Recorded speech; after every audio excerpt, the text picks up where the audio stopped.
오늘 이 시간 우리에게 주신 하나님의 말씀은 열왕기하 23장 21절에서 30절까지 말씀입니다.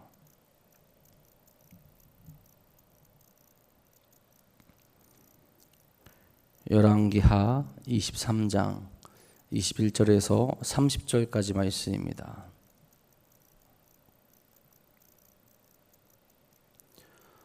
오늘 이 시간 우리에게 주신 하나님의 말씀 다 같이 한 목소리로 받들어 읽도록 하겠습니다. 왕이 뭇 백성에게 명령하여 이르되 이 언약책에 기록된 대로 너희 하나님 여호와를 위하여 유월절을 지키라 하매 사사가 이스라엘을 다스리던 시대부터 이스라엘 여러 왕의 시대와 유다 여러 왕의 시대에 이렇게 유월절을 지킨 일이 없었더니 요시야 왕 18째 해에 예루살렘에서 여호와 앞에 이 유월절을 지켰더라. 요시야가 또 유다 땅과 예루살렘에 보이는 신접한 자와 점쟁이와 드라빔과 우선과 모든 가증한 것을 다 제거하였으니 이는 대제사장 hil기야가 여호와의 성전에서 발견한 책에 기록된 율법의 말씀을 이루려 함이라. 요시야와 같이 마음을 다하며 뜻을 다하며 힘을 다하여 모세의 모든 율법을 따라 여호와께로 돌이킨 왕은 요시야 이전 전에도 없었고 후에도 그와 같은 자가 없었더라. 그러나 여호와께서 유다를 향하여 내리신 그 크게 타오르는 진노를 돌이키지 아니하셨으니 이는 므낫세가 여호와를 경노하게 한 그 모든 경노 때문이라. 여호와께서 이르시되 내가 이스라엘을 물리친 것 같이 유다도 내 앞에서 물리치며 내가 택한 이 성 예루살렘과 내 이름을 거기에 두리라 한 이 성전을 버리리라 하셨더라. 요시야의 남은 사적과 행한 모든 일은 유다 왕 역대지략에 기록되지 아니하였느냐. 요시야 당시에 애굽의 왕 바로 느고가 아수르 왕을 치고자 하여 유브라데 강으로 올라가므로 요시야 왕이 맞서 가다갔더니 애굽 왕이 요시야를 무깃도에서 만났을 때에 죽인지라. 신복들이 그의 시체를 병거에 싣고 무깃도에서 예루살렘으로 돌아와 그의 무덤에 장사하니 백성들이 요시야의 아들 요아스를 데려다가 그에게 기름을 붓고 그의 아버지를 대신하여 왕으로 삼았더라. 아멘. 오늘도 우리에게 주님의 사랑과 은혜를 따라가는 귀하고 복된 하루 되시기를 간절히 소망합니다. 여러분, 제가 작년에 마사지 기계를 선물로 받았습니다. 종아리를 마사지 해주는 기계예요. 처음 사용해보는 기계였는데 한국인들 특징이 있죠. 설명서를 보지 않고 그냥 사용을 했습니다. 대충 보면 어떻게 사용하는지 알잖아요. 이렇게 좀 조립해서 다리에 대충 이렇게 둘러서 버튼 누르면 되겠지 하고 그렇게 해서 사용을 했는데 처음 사용했을 때 굉장히 깜짝 놀랐습니다. 보니까 제가 생각한 대로 별 단추가 없길래 그냥 최고 세기로 해서 마사지를 진행한 거예요. 생각보다 너무 아픈 거예요.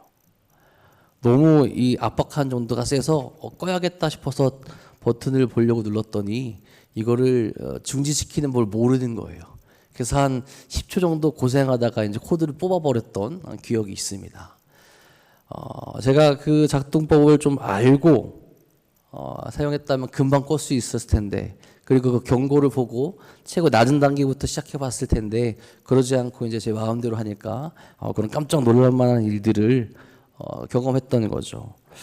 여러분, 우리가 아무것도 아닌 것 같지만 사용법을 제대로 아는 것과 모르는 것에는 정말로 큰 차이가 있죠.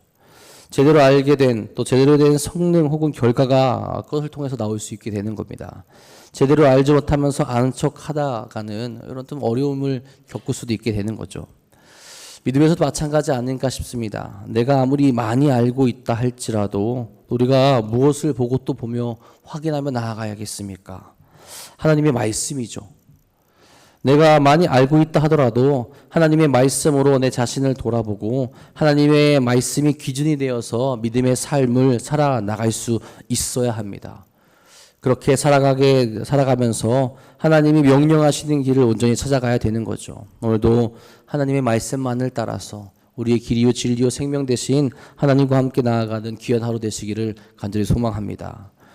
오늘 요시야 왕의 이야기가 계속되죠. 오늘 말씀 21절에 요시야가 명령을 합니다. 이렇게 말해요. 왕이 무 백성에게 명령하여 이르되 이 언약책에 기록된 대로 너희의 하나님 여호와를 위하여 유월절을 지키라 하매. 여러분, 하나님을 예비하는 데 있어서 중요한 것은 내 마음대로 내 뜻대로 하는 것이 아니라 하나님이 명령하시는 대로 행하는 겁니다. 구약의 시대에는 이런 부분들이 더욱더 중요했죠. 정결케 되는 방법이 제사장을 통한 것이었고 또 그 명령대로 하나님의 명령대로 행하게 될 때 정말로 정결하게 되는 길이 열려 있기 때문에 그렇습니다. 말씀대로 행하지 않는다는 것은 결코 정결한 길로 가지 못한다는 것과 동일하다라고 볼 수 있었어요. 그런데 여러분 이 당시에 이전까지는 어떻게 행했다라는 겁니까? 언약책에 기록된 대로 행하지 못했다라는 거예요. 하나님이 가르쳐 주신, 그래서 하나님이 기뻐하시는 예배의 모습, 제사의 모습이 있었는데 그것대로 행하지 못하고 또한 그것대로 유월절을 지키지 못하고 내가 원하는 대로 행했다라는 겁니다. 이전의 왕들은 어땠습니까? 하나님을 멀리했죠. 하나님을 온전히 따르는 것이 아니라 하나님으로부터 멸망을 예고받을 정도로 악한 모습을 보이며 행동한 겁니다. 여전히 완전히 돌이킬 필요가 있었던 거죠. 그 방법이 무엇이겠습니까? 다른 것이 아니라 내 생각이 아니라 언약책대로 기록된 대로 행동하는 겁니다. 특히나 유월절 여러분 어떤 날입니까? 하나님의 구원을 이스라엘 백성들이 경험했던 날이죠. 애굽에 있을 적에 하나님의 재앙이 하나님의 명령대로 행한 이들을 넘어가게 했습니다. 그 넘어간 그 재앙을 기억하며 하나님의 구원을 감사하며 하나님의 방법대로 하나님께 감사하며 나아가는 그날이 바로 유월절이죠. 물론 여러분 이 유월절을 지키는 거 쉬운 일은 아니었을 거예요. 유월절 달 하루지만 율법에서는 연이은 7일간 무교절을 지키라고 그렇게 명령을 합니다. 즉 8일이라는 시간을 하나님께 드리며 지켜야 하는 그런 날이었죠. 또한 이 절기를 지켜야 하는 대상은 이스라엘 백성들 가운데 20세 이상의 남자들이죠. 이 절기를 지킬 때 자신들이 살던 곳을 떠나 예루살렘 성전으로 올라가야 합니다.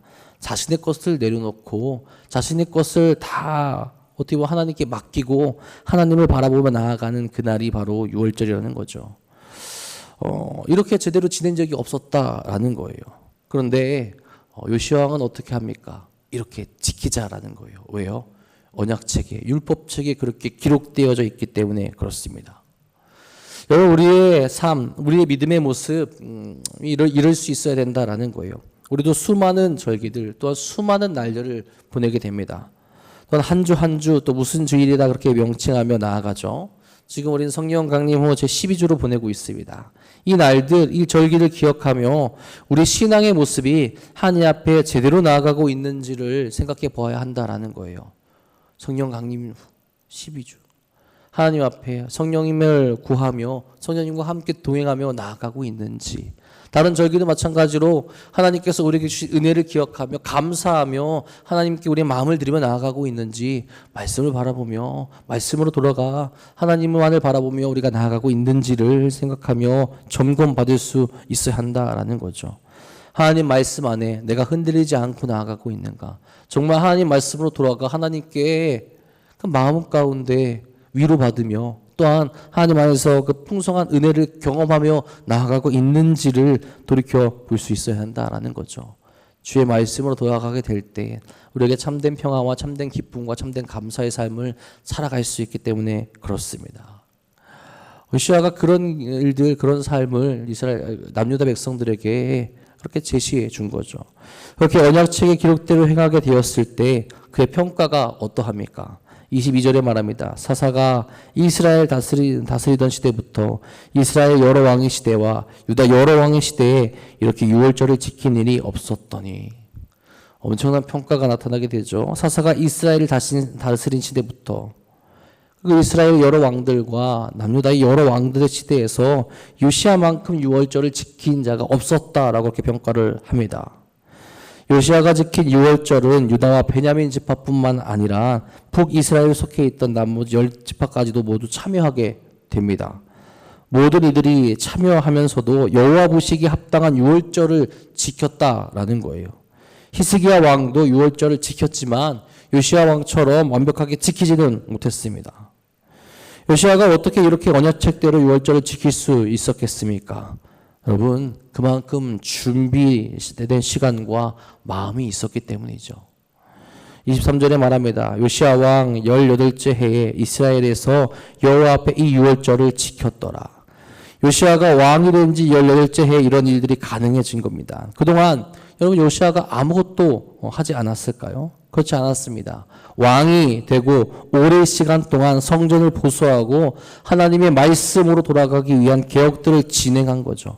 그것이 쌓이고 쌓여서 율법책을 찾게 되었을 때 그 말씀대로 행할 수 있는 발판이 마련되었다라는 겁니다. 우리 모습 속에 이런 은혜로운 모습들이 있는지를 생각해 보아야 합니다.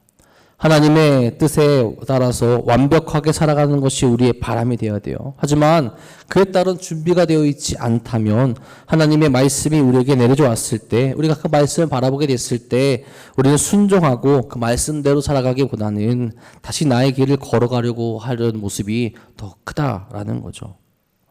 내가 하나님 말씀대로 살아가기 위해서 지금 우리 앞에 놓여진 이 말씀대로 나아가기 위해서 말씀을 읽는 순간뿐만 아니라 우리가 살아가는 모든 삶의 자리에서 그런 준비들이 계속해서 이루어질 수 있어야 된다라는 거죠. 하나님께서 어떻게 생각하실까?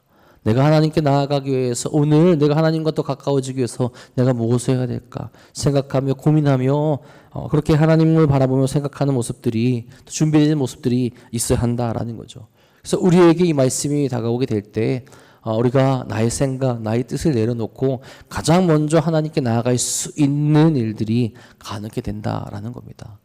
실제 생활에서, 실제 삶에서 아무런 준비가 없었는데 하나님의 말씀대로 살아갈 수 있는 길은 참 쉽지 않을 겁니다. 하나님의 말씀, 마음은 여전히 세상에 있는데 하나님의 말씀에 그것들보다 하나님을 먼저 바라보고 하나님께 나아가려고 하면, 하나님을 따라고 한다면 정말 쉬운 일이 아니라는 거죠. 여러분, 준비하고 정말 결단하고 다짐해도 그 순간에 망설여지는 것이 사람이라 할 수 있을 겁니다. 그러니 그 믿음의 결단, 그 하나님의 말씀대로 살아가기 위해서 우리가 또 준비되어져 있을 수 있기를 간절히 소망합니다. 여러분, 그러면서 또한 요시아가 보인 모습은 무엇입니까? 24절입니다. 요시아가 또 유다 땅에 예루살렘에 보이는 신접한 자와 점쟁이와 드라빔과 우상과 모든 가증한 것을 다 제거하였으니 이는 대제사장 실기야가 여호와의 성경에서 발견한 책에 기록된 율법의 말씀을 이루려 함이라. 요시아는 이전 왕들이 제대로 완료하지 못했던 것을 행하게 됩니다. 각 개인과 가정에서 행해지던 여러 가지 우상들을 다 제거해 버리죠. 산당과 성전의 개혁과 거짓 제사장들을 없앨 뿐만 아니라 일반 백성들의 삶의 자리 곳곳에 뿌려박혀져 있던 수많은 미신들을 없애기 위해 최선을 다한 거죠. 이건 정말로 여러분 쉬운 일이 아닐 거예요. 삶의 한 자리에 박혀 있던 것을 없앤다라는 것은 여러분 쉬운 일이 아닐 겁니다. 그것을 믿음으로 채워나가고 믿음으로 새롭게 만들어가길 요시아는 원했다라는 거죠. 율법책에 기록된 대로 신은 오직 한 분 하나님임을 알고 있기에 그 율법책대로 그 언약책대로 그가 하나하나 만들어갔다라는 거죠. 여러분, 믿음을 가지고 있지만 말씀을 바라보지 않는다면 어떤 일이 일어나게 될까요? 그리고 그 말씀을 자세히 공부하지 않고 바라본다면 어떻게 되겠습니까? 내가 원하는 것, 내가 생각하는 것으로 채워지게 됩니다. 애매한 것을 말씀으로 찾게 되는 것이 아니라 내 지식으로, 내 생각으로 혹은 세상의 방법들로 그것들을 채워나갈 수 있게 된다라는 거예요. 요즘 유튜브 영상들을 보게 되면요, 여러분들 기독교인들을 흉내내는 그런 영상들이 가끔 있습니다. 그럼 기도도 하기도 하고 믿음의 삶을 살아가는 그런 모습들을 이제 연기하게 되는 거죠. 그런데 굉장히 엉터리라고 느껴지는 부분들이 참 많이 있어요. 특별히 어느 부분이냐, 기도를 할 때. 여러분, 우리가 기도하는 그 마지막에 무엇을 이야기합니까? 예수님의 이름으로 기도합니다. 아멘이라는 말을 마지막에 붙이게 되죠. 우리가 기도를 하면서 예수님의 이름으로 기도하는 것은 우리의 참된 중보자 되시며 다시 우리와 하나님을 연결시켜 주신 분이 예수님이시기에 예수님을 통해 예수님의 이름으로 기도하게 되는 겁니다. 여러분, 그걸 모르는 이들이 영상들을 만들게 되니까 기도할 때 예수님의 이름으로 기도합니다라는 것을 빼먹는 경우가 대부분입니다. 방법을 모르니까요. 방법을 모르니까 내 마음대로, 내가 생각한 대로, 내가 좋을 대로 그렇게 행하게 된다라는 거죠. 그러면서 기독교인을 연기하는 거예요. 우리 삶 가운데서 그럴 수 있다라는 거예요. 하나님의 말씀, 하나님의 뜻을 제대로 모르면 내가 채워나가게 되죠. 나의 것으로, 내 생각으로, 내가 원하는 것으로, 왠지 이럴 것 같은 것으로 채워나간다라는 거죠. 여러분, 이럴 것 같은 것으로, 애매한 것으로 채워나가는 것이 아니라 하나님의 말씀대로 채워나가고 우리가 삶을 변화시킬 수 있어야 한다라는 겁니다. 요시아가 그런 모습을 보였다라는 거예요. 하나님께서 기뻐한 모습으로 애매하게 그렇게 행하는 것이 아니라 정확하게 말씀대로 나아가는 거죠. 이런 요시아의 모습에 성경은 앞에서와 비슷한 평가를 합니다. 25절이죠. 요시아와 같이 마음을 다하고 마음의 뜻을 다하며 힘을 다하여 모세의 모든 율법을 따라 여호와께로 돌이킨 왕은 요시아 전에도 없었고 후에도 그와 같은 자가 없었더라. 아멘. 오직 율법을 따라서 하나님을 향해 나아간 왕이었다라는 것을 성경은 명확하게 이야기합니다. 여러분, 우리에게도 이런 평가가 있기를 소망합니다. 오늘이 그 어떤 날보다 하나님의 말씀에 순종한 날이 되기 원하고, 하나님 말씀으로 준비된 날이 원하고, 하나님 말씀으로 위로받고 정말 기쁨으로 나아갈 수 있는 날이 되기를 간절히 소망합니다. 자, 그런데 여러분, 문제가 있죠. 무엇이냐? 요시아가 이렇게 했음에도 불구하고 유다에 대한 하나님의 진노가 돌이켜지지 않았다라고 오늘 말씀에서 이야기합니다.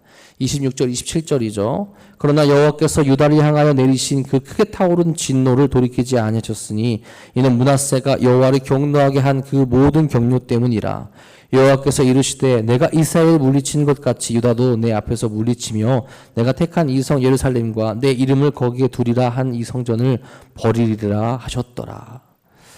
25절 마지막 부분에서 분명히 요시아에 대한 평가는 굉장히 가장 선한 왕이라, 유다 역사상 가장 선한 왕이라 그렇게 평가를 했지만 26절은 그와 반대되는 이야기를 전하게 되죠.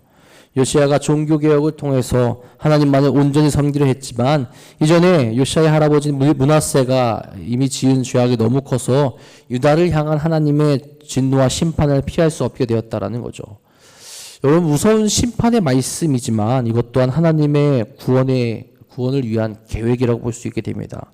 돌이킬 수 없는 길로 나아간 그 유다를 위해서 그들이 다시 회복되어지고 온전히 하나님만을 바라볼 수 있는 길을 만들기 위해서 심판과 징벌을 통해 그들을 회복의 길로 인도하시는 거죠. 그 심판 앞에서 이스라엘이 가져야 할 모습은 하나님 말씀에 순종하고 그 말씀 가운데에서 하나님의 선하심을 바라보시는 겁니다. 성전을 버리신다 말씀하지만 다시 새로운 성전을 준비하시며 그들로 그 성전에서 예배할 수 있게 예비하시는 하나님을 바라보며 그 뜻을 따라 나아갈 수 있어야 한다는 거죠. 이 요시아는 무기또에서 어떻게 보면 갑작스러운 죽임을 맞이하게 됩니다. 그리고 유다는 혼란에 빠지게 되고 그 뒤를 이은 여호아스가 아버지 요시아의 길을 따르지 아니하고 악을 행하게 되면서 심판의 길로 더 나아가게 되죠. 여러분, 이런 오늘 말씀을 바라보면서 우리가 살아가는 삶의 자리에서 과연 무엇을 보고 어떤 것을 따라가고 있는지를 돌이켜볼 수 있게 간절히 소망합니다. 정말 말씀대로 내가 살아가기 노력하고 있는지, 정확하게 말씀을 따라 내가 나의 삶을 하나님께 드리며 나아가고 있는지, 아니면 말씀은 대충 알면서 그 빈자리를 내 생각과 세상의 지식들로 채우려고 하는 건 아닌지 생각해 볼 수 있어야 된다라는 거죠.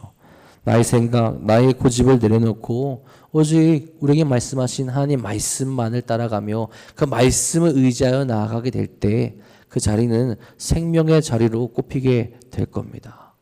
오늘도 우리에게 가장 좋은 길을 제시해 주시고 또 우리를 위해서 또 고난의 길도 허락하시는 하나님만을 바라보며 그런 하나님을 신뢰하며 우리를 가장 좋은 길로 인도하시는 하나님과 함께 동행하여서 오늘도 승리의 길로 나아가시는 교회 복된 하루 되시기를 주님의 이름으로 간절히 축복하고 축원합니다. 기도하겠습니다. 사랑의 주님, 오늘도 우리가 그 거룩한 길로 나아갈 수 있기를 간절히 소망합니다. 우리 삶의 자리에서 오늘 우리가 누구를 따라가고 있습니까? 거룩하신 하나님을 따라가고 있는지 아니면 이 세상의 길로 나아가고 있는지, 오직 하나님의 말씀만을 바라보며 말씀으로 우리가 훈련되어지고 말씀으로 나아가려고 하는지, 아니면 그 부족한 것을 세상의 지식으로 채우려고 하고 있는 건 아닌지 돌이켜볼 수 있길 간절히 소망합니다. 요시야 왕의 모습처럼 모든 기준이 하나님이 되어서 하나님만을 기쁘게 하는 그 길로 나아갈 수 있도록 인도하여 주시옵소서. 세상에 다른 길이 아니라 우리에게 오직 한 길, 하나님밖에 없음을 고백합니다. 하나님께 모든 것을 맡기며 부르짖으며 기도할 수 있도록 인도하여 주시옵고, 우리 삶을 회복시켜 주시며 거룩한 길로 나갈 수 있도록 인도하여 주옵소서. 오늘도 주 앞에 나와 부르짖는 이들이 있습니다. 주여, 저들의 기도에 응답하여 주시옵고, 힘들어하고 아파하고 지쳐있는 이들 또한 있습니다. 저들에게 함께하여 주셔서 저들의 마음 붙잡아 주시며 행복하고 기쁨의 길 다시 걸어갈 수 있도록 인도하여 주시옵소서. 특별히 오늘은 광복절입니다. 주여, 나라를 위해서 헌신했던 이들 기억하게 하여 주시며 우리 마음에 더욱더 나라를 위해 기도할 수 있는 거룩한 마음을 아버지께서 허락하여 주시옵소서. 주께서 오늘도 우리와 함께 하시며 하나님 말씀대로 따라가며 거룩한 길로 인도하실 것 믿사오며 우리 사랑하신 예수님의 이름으로 감사하며 기도합니다. 아멘.